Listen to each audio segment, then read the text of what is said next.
প্রশ্ন এসছেন, মাদ্রাসা কি নবীর যুগ থেকে না পরে থেকে কার যুগ হতে শুরু হয়েছে?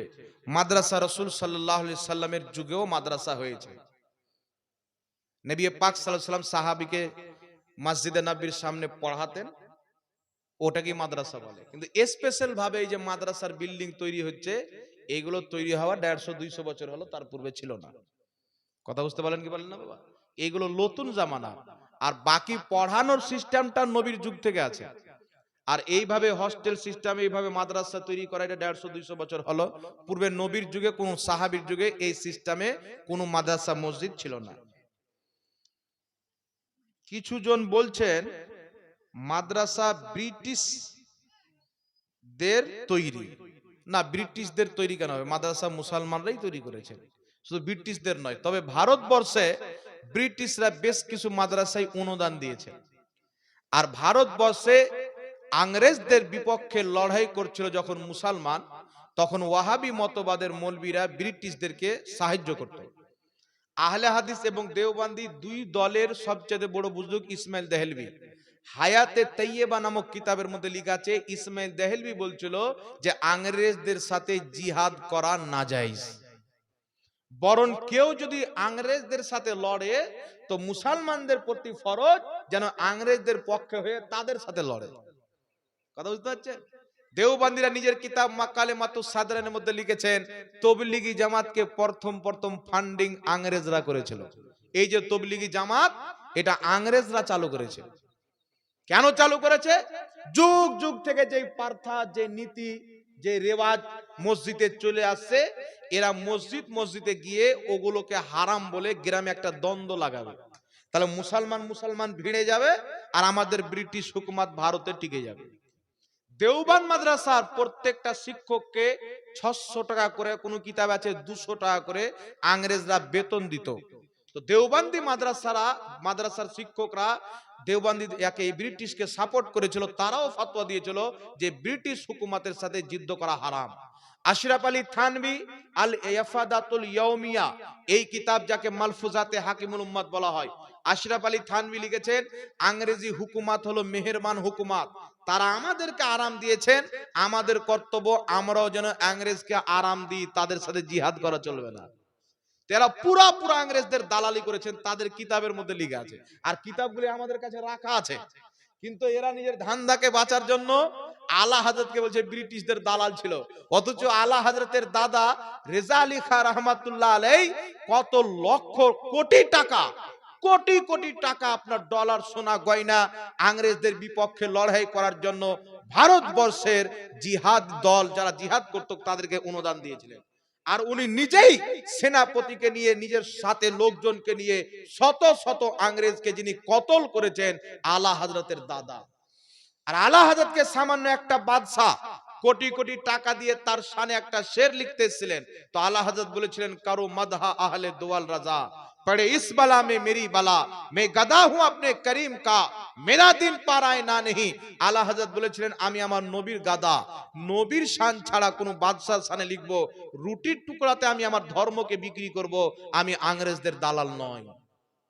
তো যারা দালালি করেছেন তারা নিজে স্বীকার করেছে, তাদের কিতাবের মধ্যে লেখা আছে। যদি কোনো দেওবন্দি আহলে হাদিসের শক থাকে, এই বিষয়ে আমরা প্রস্তুত আছি। আমরা প্রমাণ করব যে সুন্নি জামাতের মানুষ দেশের জন্য যখন গর্দান দিচ্ছিল, আহলে হাদিস দেওবন্দিরা তাদের গোলামি করছিল, তাদের সাথে জিহাদ করাকে নাজায়েজের ফতোয়া দিচ্ছিল। তাদের কিতাব থেকে দেখাবো, আমাদের কোনো বানানো কিতাব থেকে নয়। আর যদি তারা বলে না আলা হযরত দালালি করেছে, আমি চ্যালেঞ্জ করলাম, একটা কেউ যদি প্রুফ দেখাইতে পারে যে আলা হযরত ইংরেজের পক্ষে কোন একটা শব্দ ব্যবহার করেছেন, আমি তাকে মুহমাঙ্গা ইনাম দিতে প্রস্তুত আছি। মুসলমান কিয়ামত পর্যন্ত কেউ দেখাতে পারবে না। আর কাল কোন ওয়াহাবি বলুক, আহলে হাদিস বলুক, দেওবন্দি বলুক যে আমাদেরকে প্রুফ দেখ যে আমরা ইংরেজদের দালাল ছিলাম, তাদের কিতাব থেকে প্রুফ দেওয়া হবে ইনশাআল্লাহ। যখন চাইবে তখন দেওয়া হবে। হক কোনোদিন ছুপে থাকে না, আর হককে কোনোদিন কেউ মিথ্যা প্রমাণ করতে পারে না, হয়রান করতে পারে। কথা বুঝছেন বাবা? হয়রান করতে পারে। এখন তো তারা ইংরেজদের দালালি করছে। আপনার কে কি বললো? আরবের সবচাইতে বিশ্বের পবিত্র মসজিদ কোনটা? কাবা শরীফ। কাবা শরীফের ইমাম আব্দুর রহমান সুদেশ কি বলে ফতোয়া দিয়েছেন যে সবাই সচেতন থাকবেন, মুসলমানদের প্রতি জরুরি ফরজ যেন তারা গাজার বিষয়, ফিলিস্তিনের বিষয় নিয়ে মুসলিম হুকমরানদের সাথে সাথ দেয়, আর যেন তারা গাজাবাসীদের সাথ না দেয়, যুদ্ধের ময়দানে যেন না নেমে যায়। মুসলিম শাসকরা যেভাবে ইংরেজদের দালালি করে চুপচাপ বসে আছে, মুসলমানদের প্রতি চুপচাপ থাকা ফরজ। এখন যেগুলো মুসলমান বাদশা আছে, এর কথা মানা কি ফরজ হবে? জি, এখন যত মুসলিম দেশের বাদশা আছে সব জুতাখোর, একটাও ভালো মানুষের বাচ্চা নাই, সব আপনা আপনা পেট নিয়ে ব্যস্ত আছে, আপনা আপনার দেশ নিয়ে ব্যস্ত আছে। যদি এদের ইমানের চুল পরিমাণ অন্তরে গায়রাত থাকতো, তাহলে ফিলিস্তিনের ছোট ছোট বাচ্চাকে যে আপনার বম ব্লাস্ট করে ইসরায়েল মেরেছে, এর দেশ থাকতো না থাকতো, এর বিরুদ্ধে যুদ্ধ ঘোষণা করতো যদি একটা মুসলমান থাকতো। তো সব তো আমেরিকার দালালিতে বসে আছে। এই জন্য বিরাদর ইসলাম, এরা আগে ইংরেজদের দালালি করেছে, আর এখন এরা দালালি করছে কার? ইহুদিদের দালালি করছে। এই জন্য এদের থেকে সচেতন থাকতে হবে বাবা। রাসূল পাক বলেছেন, এমন এমন দল বের হবে, নামাজ তোমার চাইতে বেশি পড়বে, রোজা তোমাদের চাইতে বেশি রাখবে, কোরআন তোমাদের চাইতে বেশি পড়বে, কিন্তু কোরআন হলক থেকে নিচে নামবে না। তারা ইসলাম থেকে এমন ভাবে বেরিয়ে যাবে যেমন তীর কামান থেকে বেরিয়ে যায়। আরেকটি প্রশ্ন আসছে, লা মাযহাবের টাকা নেওয়া যাবে কি না, সেই টাকাতে মসজিদ হবে কিনা? যদি কোনো লা মাযহাবী, যার আকীদা কুফর পর্যন্ত পৌঁছে গেছে, এই রকম লোকের টাকা মসজিদে নেওয়া জায়েজ নয়। আর কোন ব্যক্তি লা মাযহাবিতে থাকছে কিন্তু আকীদা সম্পর্কে কিছু বুঝে না, এদেরও টাকা নেওয়া থেকে বাঁচতে হবে। যে মাওলানা নবী পাককে বলেন নবীজি বলে, এই মাওলানা কি হবে? যে মাওলানা নবী পাককে বলেন নবীজি, তো নবীজি বললে কোনো অসুবিধা নাই, জি একটা সম্মানজনক শব্দ। নবীজি সাল্লাল্লাহু আলাইহি সাল্লাম যদি বলে, এতে কোনো রকমের কোনো অসুবিধা নাই। নবী পাক সাল্লাল্লাহু আলাইহি সাল্লাম যদি বলে, এতেও কোনো রকমের কোনো সমস্যা নাই, কারণ আমাদের নবী পাক। কুরআন শরীফ বা কুরআন পাক বলা তো কোনো অসুবিধা নাই, শরীফ মানে পাক, পাককে শরীফ বলা হয়। তো কুরআন শরীফ মানে পবিত্র কুরআন, এটা বলা যায় না, না যায়? কিছু ঘোড়া মৌলবি বেরিয়েছে না কুরআনুল কারীম বলতে হবে, কুরআনুল মাজিদ বলতে হবে। কেউ যদি কুরআনুল কারীম বলা নাজায়েজ মনে করে কুরআন পাক বলে, তাহলে তার ব্যাপারে আলাদা মাসলা আসবে। যে কুরআনুল কারীমকে বিশ্বাস করে, যে কুরআনুল কারীম, কুরআন পাকের নাম কুরআন পাকে বর্ণিত, যে কুরআনুল হাকিম, কুরআনুল মাজিদ, এই সমস্ত জিনিস তো আমরা বিশ্বাস করি, করি কি করি না? তো কেউ যদি বলে কুরআন শরীফ, অর্থ হবে কুরআন, পবিত্র কুরআন, তাহলে পবিত্র কুরআন বলে সমস্যা আছে বাবা? জি। তো যদি কেউ বলে কুরআন শরীফ বলা যাবে না, তাহলে তাকে প্রমাণ করতে হবে যে কুরআন নাপাক। যদি কুরআনকে নাপাক প্রমাণ করতে পারে, তাহলে কুরআন পবিত্র কুরআন বলা যাবে না। কিন্তু আল্লাহ পাক, আল্লাহর কালাম কুরআন, আল্লাহর সিফাতও পাক। এই জন্য কুরআন শরীফ বা পবিত্র কুরআন বলাতে কোনো রকমের কোনো সমস্যা নাই। যাই হোক ব্রাদার ইসলাম, একবার দূর পায়ে পা ঠাকিয়ে, বাবা এক মিনিট এই নামটা বলে দিই, তারপর আপনারটা বলছি। পায়ে পা ঠাকে নামাজ পড়াটা কি? দেখেন ব্রাদার ইসলাম, পৃথিবীর কোনো হাদিসে নাই যে তোমরা পায়ে পা চড়িয়ে নামাজ পড়ো। রাসূলুল্লাহ সাল্লাল্লাহু আলাইহি সাল্লামের হাদিস আছেন, আল্লাহর নবী বলছেন যে তোমরা কাতার সোজা করে দাঁড়াও, ঘাড়ে ঘাড় মিলিয়ে পায়ে পা মিলিয়ে দাঁড়াও। যদি কোনো ব্যক্তি কাতার টেढ़ा করে, যে ব্যক্তি কাতারকে টেढ़ा করে, আল্লাহ তার অন্তরকে টেढ़ा করে দেয়।